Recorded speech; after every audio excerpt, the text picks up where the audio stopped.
तुम्हाला वाटेल मित्रांनो या व्हिडिओमध्ये असं कसं काय दिसतंय बरं, म्हणजे हे कसं लॉंग व्हिडिओ आहे ना, मोठा व्हिडिओ, आणि त्यामध्ये शॉर्ट व्हिडिओ जसं पाहतोय तसाच. आणि तुम्हाला आणखीन वाटत असेल की या व्हिडिओमध्ये काय की समोर डान्स वगैरे चालू आहे आणि आवाज नाही ना, काहीच नाही, की आपल्याला असं पाहायला चांगलं नाही ना वाटत विदाऊट गाण्याचं. तर मित्रांनो हा व्हिडिओ अपलोड मागचं कारण म्हणजे असं की समोर जे तुम्हाला एक ताई बसलेले दिसत आहे, जिच्या हातात बांगड्या, हात आणि हे दिसतोय बघा समोरच बसल्या, आणि केस बारीक दिसत आहेत बघा. केस बारीक ॲक्च्युली ते काय की तिरुपतीला गेल्याच्या नंतर त्यांनी केस दान केलेलं होतं. तर ती माझी बहीण आहे, माझी मोठी बहीण 2 नंबरची. तर आता ती आमच्याजवळ नाही आहे, देवाघरी गेलेली आहे. तर तिच्या म्हणजे काही हे क्षण आहेत की त्यानं त्याच्या हालचाली, तिचं हसणं, तिचं ते काय आम्ही एन्जॉय करत बसलेलो. मी, माझी ही मोठी बहीण आणि माझी दुसरी आणखीन एक छोटी बहीण, आम्ही तिघं खाली बसलेलो आणि बाकीचे सगळे डान्स वगैरे करत होते. त्यावेळेस मी हा व्हिडिओ शूट करत होतो. आणि त्यावेळेस काय आपलं असं नव्हतं ना की कोणता यूट्यूब आणि हेन तेन तिकडे टाकायचा व्हिडिओ, असं काहीच नव्हतं. त्यामुळे ते आपला उभा व्हिडिओ शूट केलेला. खरं तर माझ्या बहिणीच्या फक्त आठवणी ह्या जपून ठेवण्यासाठी मी कमीत कमी आता 2020पासून या आठवणी जतन करत आलो आहे.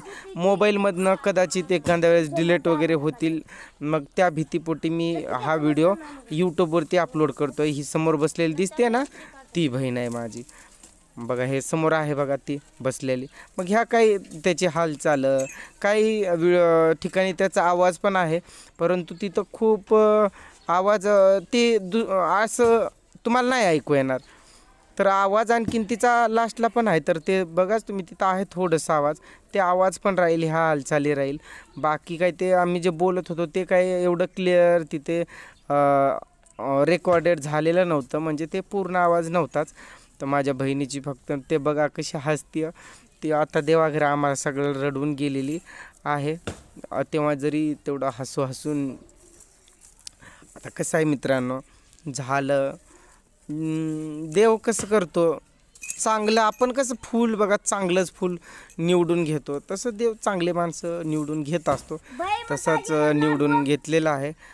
तर त्यामुळं आता काय करायचं, मग विसरता तर नाही येत, आठवणी तर कायमच राहणार. मला खूप पावली खूप साऱ्या आठवणी येत राहतात तिच्या, पण आता करावं काय, बरोबर की नाही मित्रांनो.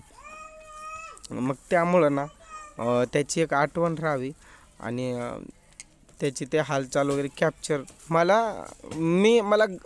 या व्हिडिओच्या बाबतीत का नाही व्ह्यूज आणि हे ते काहीच विचार नाही माझा. फक्त ते गॅलरीमध्ये डिलीट होईल वगैरे, आणि ते डिलीट झाल्याच्या नंतर मला कुठंच पाहायला भेटणार नाही ना त्या क्लिपा. त्यामुळं त्यातून छाटून माटून एक 2-4 मिनटाचा हा व्हिडिओ तयार केला आणि अपलोड करतो आहे. त्याच्या खूप आठवण येते, खूप आठवण येते भरपूर, पण करायचं काही नाही ना करू शकत आपण. आणि हे समोर जे डान्स चालतो आहे ते माझ्या भाची आहेत, माझी वहिनी आहे, तुमची वहिनी म्हणजेच माझी बायको आहे, माझ्या बहिणी आहेत, आणखीन म्हटलं तर भाच्याच्या बायको म्हणजे आमच्या सुना वगैरे, ते सगळे तिकडे समोर एन्जॉय करत होते. आम्ही बसलो होतो बघा. छोटूसा आर्यन आपला, तेव्हा आर्यन एवढासा होता बघा, छोटूसा, त्यावेळेसचा व्हिडिओ. मग आता हे बघा रोहन आला बघा समोर, हे छोटूसा रोहन. खूप जुना व्हिडिओ आपला हा, खूप जुना 4-5 वर्षाचा. मग आता झाले ह्या आठवणी. तर ताई खूप तर आठवण येते, देवाघरी तू गेली आम्हा सगळ्यांना सोडून, रडून, आयुष्यभरच्या आठवणी सोडून. Miss you. आता दुसरं काय बोलणार, फक्त मिस यू तेवढंच बोलू शकतो मी. तर मित्रांनो धन्यवाद, तुम्ही पाहिला असाल पूर्ण व्हिडिओ, तर थँक्यू, धन्यवाद. खूप वाईट झालेलं आहे हो मित्रांनो, मला सारखंच खूप आठवण येत असते, खूप मन भरून येत असते.